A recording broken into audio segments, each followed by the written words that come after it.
ओम श्री गणेशाय नमः। जगदानंदकंदाय प्रणतार्थे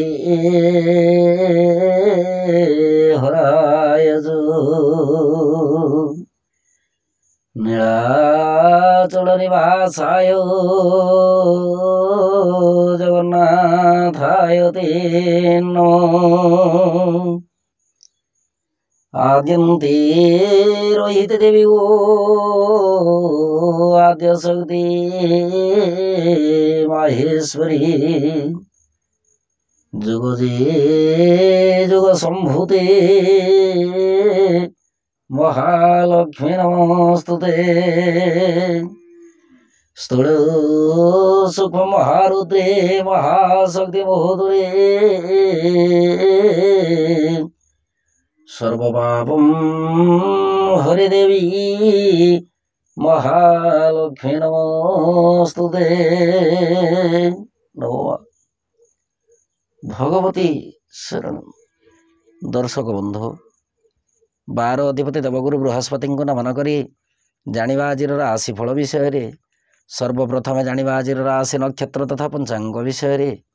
आज श्रावण मास कृष्ण पक्ष इंग्राजी तारीख अगस्ट मास 1 तारीख 2024 मसीहा गुरुवार। आज द्वादशी तिथि मृगशिरा नक्षत्र भी आघात जोग तैतिलकरण दिवा 3 घंटा 29 मिनिट पर गरकरण भोग हेब। जोगिनी दिन टे नैऋत कोण रे दिवा 3 घंटा 29 मिनिट पर दक्षिण दिगरे रे। आज तुला और कुंभ राशि घात बार एवं कन्या राशि घात चंद्र। राहु काल दिवा 1 घंटा 29 मिनिट रु दिवा 3 घंटा 6 मिनिट मध्य। महेंद्र बेला रात्रि 7 घंटा 48 मिनिट रु रात्रि 9 घंटा 17 मिनिट मध्य। राहु काल रे कौन आनुष्ठानिक मांगलिक शुभ कार्य करने शास्त्र सम्मत नुहे। एणुक महेंद्र बेलाटी सर्वोत्तम, कारण महेंद्र बेलाटी श्रीहरि विष्णु अति प्रिय बोली शास्त्र मार्गदर्शन करिथाए। आजिर ग्रह स्थिति मंगल मेष राशि, बृहस्पति वृष राशि, चंद्रमा मिथुन राशि, रवि शुक्रयुक्त होइकी कर्कट राशि गोचर करिवे। बुध सिंह राशि, केतु कन्या राशि, शनि कुंभ राशि एवं राहु मीन राशि गोचर करिवे। दर्शक बंधु राशिफल जानिबा आगरु जानिबा आजिर दिव्य चिंतन विषय। दिव्य चिंतन अच्छी 4 जन दर्शक बंधु प्रश्न, 2 जन दर्शिका प्रश्न एवं 2 जन दर्शक बंधु प्रश्न। जो 2 जन दर्शक बंधु प्रश्न रखिंट प्रश्नटी पुराणा अटे। गत कालीर जो राशिफल कार्यक्रमटी थिला से राशिफल कार्यक्रम रे 2 जन दर्शिका प्रश्न रही से प्रश्नर विषय वृत्तांत को लेकिन आसंता काली आम निश्चित रूपे परिचित हेबा। जो पुराणा प्रश्न रही से पुराणा प्रश्नर विषय नहीं कि आज संक्षिप्त रूपे आलोचना करिबा।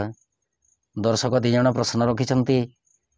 प्रथम प्रश्न जन्मजातक अष्टम स्थान रे कि षष्ठ स्थान जदि रवि रही थांती ताहले जन्मजातक बात रोग रे पीड़ित होता है कि।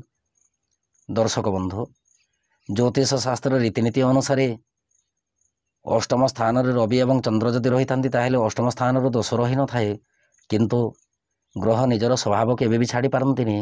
अष्टम स्थान जितेबेले होछि त्रिक स्थान, त्रिक स्थान रे रवि रहीकि जन्मजातक को चंचल स्वभाव प्रदान करिथांती।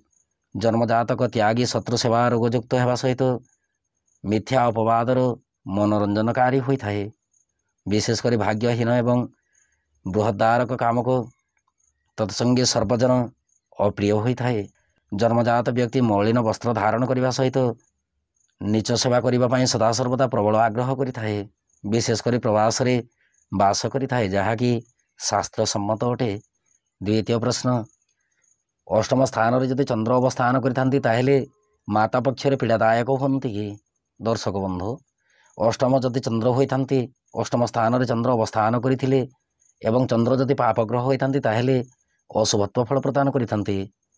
जदि चंद्र शुभग्रह रूपे अष्टम स्थान रे रहिथांती ताहेले गुढ़ विद्यार निपुणता प्राप्ति करने सहित गुप्त संपत्ति प्राप्ति कराई थांती। जातक अल्प दिन रे प्रबल मात्रा रे धन लाभ करि थाए, किंतु जन्मजातक अष्टम स्थान रे चंद्र जदि पापग्रह रूपे रही अल्प दिन मध्य जन्मजातक मृत्युवत कष्ट भोग करें।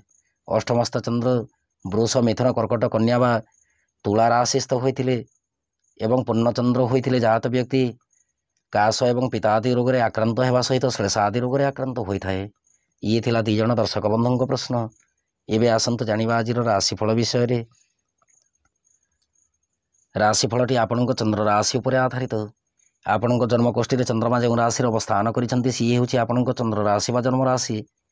ଯଦି ଆପଣ ନିଜର ଜନ୍ମରାଶି ଜାଣିନାହାନ୍ତି ତାହେଲେ ପ୍ରଚଳିତ ନାମ ରାଶି ଅନୁସାରେ ରାଶିଫଳଟି ଦେଖିପାରିବେ। ଚନ୍ଦ୍ରମା ଆଜି ମଙ୍ଗଳଙ୍କ ନକ୍ଷତ୍ରରେ ମିଥୁନ ରାଶିରେ ଗୋଚର କରିବେ। ଫଳରେ ମେଷ ରାଶି ଠାରୁ ମୀନ ରାଶି ପର୍ଯ୍ୟନ୍ତ ଦ୍ୱାଦଶ ରାଶି ଉପରେ ଚନ୍ଦ୍ରମାଙ୍କ କେଉଁ ପ୍ରକାର ପ୍ରଭାବ ରହିବ ଉକ୍ତ ବିଷୟବସ୍ତୁ ନେଇକି ପରିଚିତ ହେବା। ଦର୍ଶକ ବନ୍ଧୁ, ଦିନଟିରେ ସ୍ୱାସ୍ଥ୍ୟ ମୋର ଦୁର୍ବଳ ଥିବାରୁ କଥା କହିଲା ସମୟରେ କଥାଟିରେ ଅଧୁରା ଜଣାପଡ଼ୁଛି। ଏଣୁକରି ଧୀର ମନ ସ୍ଥିର ଚିତ୍ତରେ ରାଶିଫଳଟିକୁ ଶ୍ରବଣ କରିବେ। କାଳପୁରୁଷ ଚକ୍ରର ପ୍ରଥମ ରାଶି ମେଷ ରାଶି।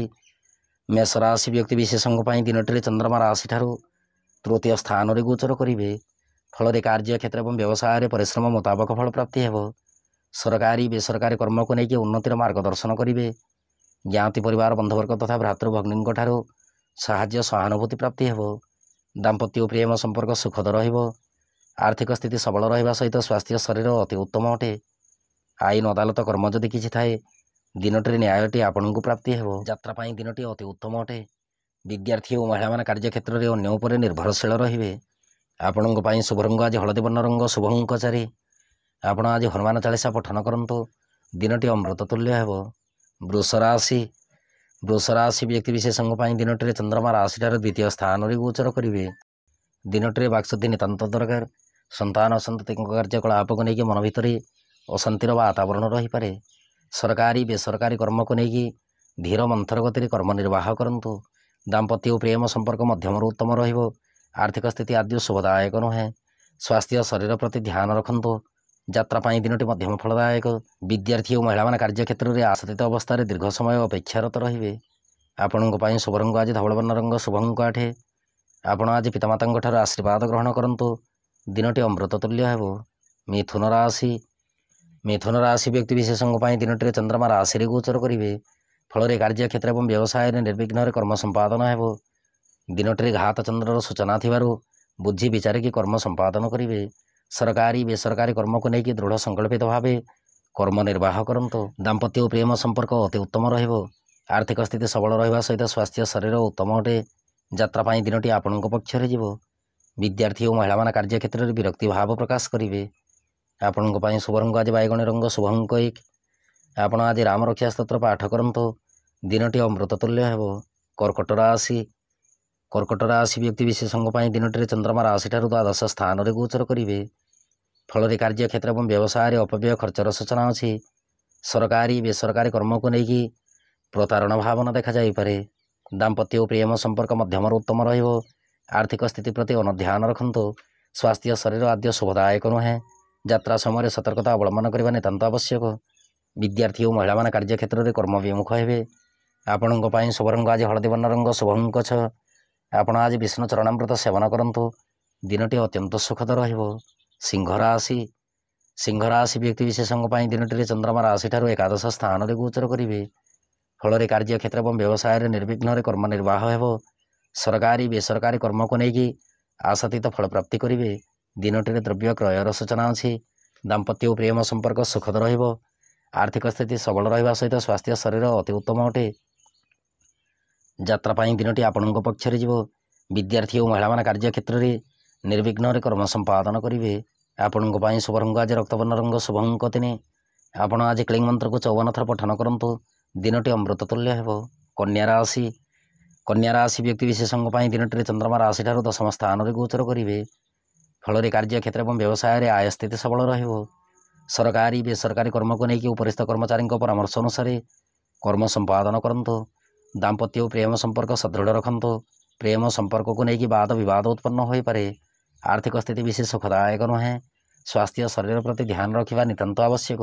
ଯାତ୍ରା ପାଇଁ ଦିନଟି ମଧ୍ୟମ ଫଳଦାୟକ। ବିଦ୍ୟାର୍ଥୀ ଓ ମହିଳାମାନେ କାର୍ଯ୍ୟକ୍ଷେତ୍ରରେ କୃତିତ୍ୱ ଅର୍ଜନ କରିବେ। ଆପଣଙ୍କ ପାଇଁ ଶୁଭ ରଙ୍ଗ ଆଜି ନୀଳବର୍ଣ୍ଣ ରଙ୍ଗ, ଶୁଭ ଅଙ୍କ 7। ଆପଣ ଆଜି ଅସହାୟ ବ୍ୟକ୍ତିଙ୍କୁ ସାହାଯ୍ୟ ହୁଅନ୍ତୁ।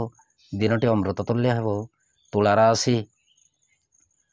ତୁଳା ରାଶି ବ୍ୟକ୍ତି ବିଶେଷଙ୍କ ପାଇଁ ଦିନଟିରେ ଚନ୍ଦ୍ରମା ରାଶିଠାରୁ ନବମ ସ୍ଥାନରେ ଗୋଚର କରିବେ। ଫଳରେ କାର୍ଯ୍ୟକ୍ଷେତ୍ର ଏବଂ ବ୍ୟବସାୟରେ ପରୋପକାର କରି ପ୍ରଶଂସାର ପାତ୍ର ହେବେ। ସରକାରୀ ବେସରକାରୀ କର୍ମକୁ ନେଇକି ବୁଝି ବିଚାରିକି କର୍ମ ସମ୍ପାଦନ କରିବା ନିତାନ୍ତ ଆବଶ୍ୟକ। ଆଇନ ଅଦାଲତ କର୍ମ ଯଦି କିଛି ଥାଏ ପରିଚିତ ବ୍ୟକ୍ତିଙ୍କ ମାଧ୍ୟମରେ କର୍ମ ନିର୍ବାହ କରନ୍ତୁ। ଦାମ୍ପତ୍ୟ ଓ ପ୍ରେମ ସମ୍ପର୍କ ବେଶୀ ସୁଖଦାୟକ ନୁହେଁ। ଦିନଟିରେ ଧର୍ମ କର୍ମ ରୀତିନୀତି ପ୍ରତି ଅନାଗ୍ରହ ଜାତ ହେବ। ଆର୍ଥିକ ସ୍ଥିତି ଦୁର୍ବଳ ରହିବା ସହିତ ସ୍ୱାସ୍ଥ୍ୟ ଶରୀର ସୁଖଦ ନୁହେଁ। ଯାତ୍ରା ପାଇଁ ଦିନଟି ମଧ୍ୟମ ଫଳଦାୟକ। ବିଦ୍ୟାର୍ଥୀ ଓ ମହିଳାମାନେ କାର୍ଯ୍ୟକ୍ଷେତ୍ରରେ ଅନ୍ୟ ଉପରେ ନିର୍ଭରଶୀଳ ରହିବେ। ଆପଣଙ୍କ ପାଇଁ ଶୁଭ ରଙ୍ଗ ଆଜି ଧବଳ ବର୍ଣ୍ଣ ରଙ୍ଗ, ଶୁଭ ଅଙ୍କ 2। ଆପଣ ଆଜି ଜଗନ୍ନାଥଙ୍କୁ ତୁଳସୀ ଅର୍ପଣ କରନ୍ତୁ। ଦିନଟି ଅମୃତ ତୁଲ୍ୟ ହେବ। ବିଛା ରାଶି ବ୍ୟକ୍ତି ବିଶେଷଙ୍କ ପାଇଁ ଦିନଟିରେ ଚନ୍ଦ୍ରମା ରାଶିଠାରୁ ଅଷ୍ଟମ ସ୍ଥାନରେ ଗୋଚର କରିବେ। ଫଳରେ କାର୍ଯ୍ୟକ୍ଷେତ୍ର ଏବଂ ବ୍ୟବସାୟରେ ଅଘଟଣ କର୍ମ କିଛି ଘଟିତ ହୋଇପାରେ। ସରକାରୀ ବେସରକାରୀ କର୍ମକୁ ନେଇକି ତରତର ନିଷ୍ପତ୍ତି ନିଅନ୍ତୁ ନାହିଁ। ଦାମ୍ପତ୍ୟ ଓ ପ୍ରେମ ସମ୍ପର୍କ ଅତି ଉତ୍ତମ ରହିବ। ଦିନଟିରେ ପ୍ରେମ ସମ୍ପର୍କକୁ ନେଇକି ମନ ଭିତରେ ନୂତନ ଚିନ୍ତାଧାରା ଜାଗ୍ରତ ହେବ। ଆର୍ଥିକ ସ୍ଥିତି ବିଶେଷ ସୁଖଦାୟକ ନୁହେଁ। ସ୍ୱାସ୍ଥ୍ୟ ଶରୀର ପ୍ରତି ଧ୍ୟାନ ଦେବା ସହିତ ଦିନଚର୍ଯ୍ୟା ଏବଂ ପାରିବାରିକ ପରିବେଶ ପ୍ରତି ଧ୍ୟାନ ରଖନ୍ତୁ। ଯାତ୍ରା ପାଇଁ ଦିନଟି ମଧ୍ୟମ ଫଳଦାୟକ। ବିଦ୍ୟାର୍ଥୀ ଓ ମହିଳାମାନେ କାର୍ଯ୍ୟକ୍ଷେତ୍ରରେ ଆଶାତୀତ ଫଳ ପ୍ରାପ୍ତିରେ ବିଳମ୍ବ ଯୋଗ ଲକ୍ଷ୍ୟ କରିବେ। ଆପଣଙ୍କ ପାଇଁ ଶୁଭ ରଙ୍ଗ ଆଜି ସିନ୍ଦୁରବର୍ଣ୍ଣ ରଙ୍ଗ, ଶୁଭ ଅଙ୍କର। ଆପଣ ଆଜି ସିଦ୍ଧକୁଞ୍ଜିକା ମନ୍ତ୍ର ପଠନ କରନ୍ତୁ। ଦିନଟି ଅମୃତ ତୁଲ୍ୟ ହେବ। ଧନୁରାଶି ବ୍ୟକ୍ତି ବିଶେଷଙ୍କ ପାଇଁ ଦିନଟିରେ ଚନ୍ଦ୍ରମା ରାଶିଠାରୁ ସପ୍ତମ ସ୍ଥାନରେ ଗୋଚର କରିବେ। ଫଳରେ କାର୍ଯ୍ୟକ୍ଷେତ୍ର ଏବଂ ବ୍ୟବସାୟରେ ଆମୋଦ ପ୍ରମୋଦର ସମୟ ଅତିବାହିତ ହେବ। ସରକାରୀ ବେସରକାରୀ କର୍ମକୁ ନେଇକି ଉଚ୍ଚ ପଦ ପ୍ରାପ୍ତି କରିବେ। ଦାମ୍ପତ୍ୟ ଓ ପ୍ରେମ ସମ୍ପର୍କ ସୁଖଦ ରହିବ। ଆର୍ଥିକ ସ୍ଥିତି ସବଳ ରହିବା ସହିତ ସ୍ୱାସ୍ଥ୍ୟ ଶରୀର ଅତି ଉତ୍ତମ ଅଟେ। ଯାତ୍ରା ପାଇଁ ଦିନଟି ଅମୃତ ତୁଲ୍ୟ। ବିଦ୍ୟାର୍ଥୀ ଓ ମହିଳାମାନେ କାର୍ଯ୍ୟକ୍ଷେତ୍ରରେ ନିର୍ବିଘ୍ନରେ କର୍ମ ନିର୍ବାହ କରି ଅତ୍ୟନ୍ତ ଖୁସି ଅନୁଭବ କରିବେ। ଆପଣଙ୍କ ପାଇଁ ଶୁଭ ରଙ୍ଗ ଆଜି ଫିକା ଗୋଲାପୀ ରଙ୍ଗ, ଶୁଭ ଅଙ୍କ 6। ଆପଣ ଆଜି ଦେବୀ ମନ୍ଦିରରେ ଘୃତ ଦୀପ ଅର୍ପଣ କରନ୍ତୁ। ଦିନଟି ଅମୃତ ତୁଲ୍ୟ ହେବ।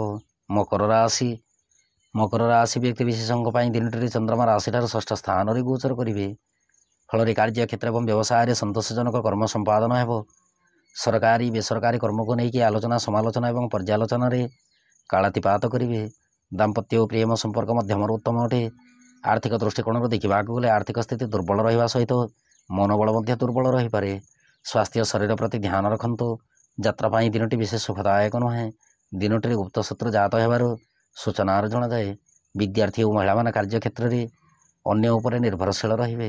ଆପଣଙ୍କ ପାଇଁ ଶୁଭ ରଙ୍ଗ ଆଜି ସବୁଜ ବର୍ଣ୍ଣ ରଙ୍ଗ, ଶୁଭ ଅଙ୍କ 2। ଆପଣ ଆଜି ଛୋଟ ଶିଶୁ କନ୍ୟାଙ୍କୁ କିଛି ଖାଇବା ଦ୍ରବ୍ୟ ଦାନ କରନ୍ତୁ। ଦିନଟି ଅମୃତ ତୁଲ୍ୟ ହେବ। କୁମ୍ଭ ରାଶି ବ୍ୟକ୍ତି ବିଶେଷଙ୍କ ପାଇଁ ଦିନଟିରେ ଚନ୍ଦ୍ରମା ରାଶିଠାରୁ ପଞ୍ଚମ ସ୍ଥାନରେ ଗୋଚର କରିବେ।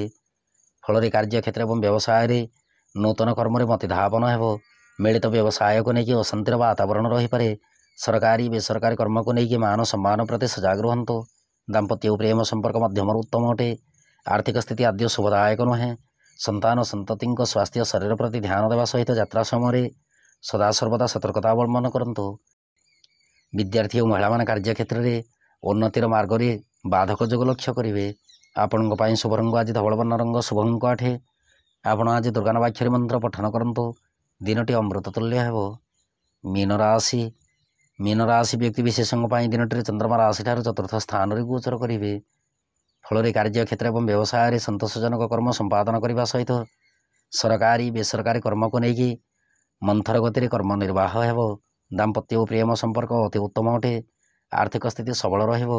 ଦିନଟିରେ ଭୂ ସମ୍ବନ୍ଧୀୟ କାର୍ଯ୍ୟକଳାପକୁ ନେଇକି ବାଦ ବିବାଦ ରହିବା ସହିତ ମାତ୍ର ପୀଡ଼ାର ସୂଚନା ଅଛି। ଆର୍ଥିକ ସ୍ଥିତି ପ୍ରତି ଧ୍ୟାନ ରଖନ୍ତୁ। ସ୍ୱାସ୍ଥ୍ୟ ଶରୀର ବିଶେଷ ସୁଖଦାୟକ ନୁହେଁ। ଯାତ୍ରା ପାଇଁ ଦିନଟି ମଧ୍ୟମ ଫଳଦାୟକ। ବିଦ୍ୟାର୍ଥୀ ଓ ମହିଳାମାନେ କାର୍ଯ୍ୟକ୍ଷେତ୍ରରେ କର୍ମ ବିମୁଖ ହେବେ। ଆପଣଙ୍କ ପାଇଁ ଶୁଭ ରଙ୍ଗ ଆଜି ଘୃତବର୍ଣ୍ଣ ରଙ୍ଗ, ଶୁଭ ଅଙ୍କ 4। ଆପଣ ଆଜି ଓଁ ନମୋ ଭଗବତେ ବାସୁଦେବାୟ ନମଃ ଏହି ମନ୍ତ୍ରକୁ ପଠନ କରନ୍ତୁ। ଦିନଟି ଅମୃତ ତୁଲ୍ୟ ହେବ। ଦର୍ଶକ ବନ୍ଧୁ, ଇଏ ଥିଲା ମେଷ ରାଶି ଠାରୁ ମୀନ ରାଶି ପର୍ଯ୍ୟନ୍ତ ଦ୍ୱାଦଶ ରାଶିର ରାଶିଫଳ ଏବଂ ଆଜିର ଦିବ୍ୟ ଚିନ୍ତନ। ଏବେ ଅନୁମତି ଦିଅନ୍ତୁ। ନମୋ ଭଗବତେ ଶରଣ।